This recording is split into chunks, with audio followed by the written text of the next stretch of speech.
Now, pilots at the low-cost airline Ryanair, based in Britain, are staging a 2-day strike starting today. However, the carrier is not expecting any serious disruption to flights.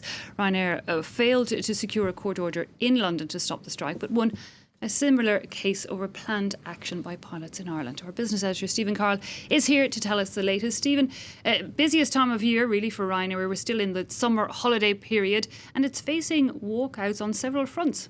This is a big deal because Ryanair is one of the biggest airlines in Europe. They carried 142 million passengers in the year to the end of March. But in recent months, it's faced a raft of strike threats in different European bases.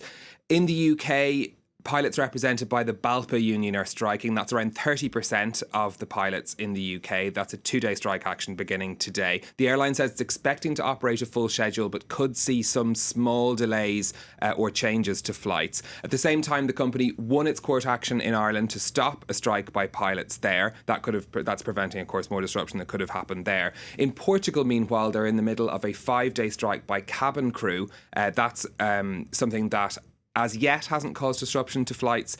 So far, cabin crew in Spain, meanwhile, are threatening walkouts on 10 days in September. And they're meeting with management over the coming days to try to find an agreement. So, Stephen, tell us first of all why staff are going on strike and also how they're managing to not cause that much disruption to the flights. Well, Ryanair has been dealing with this raft of pay claims from staff since it first recognised unions around 2 years ago. And that's the main factor in the disputes with pilots in the UK and in Ireland. In Portugal, unions say that Ryanair isn't obeying rules on holiday pay and annual leave. Plus, they're threatening to close a base in Faro Airport. In Spain, staff are worried about base closures in the Canary Islands and also in Girona Airport near Barcelona. As regards disruption, Ryanair says that in Portugal and in the UK, non-striking staff have been able to fill the gaps left by those who are on strike. They mentioned pilots volunteering to come to work in Britain. That's according to the company.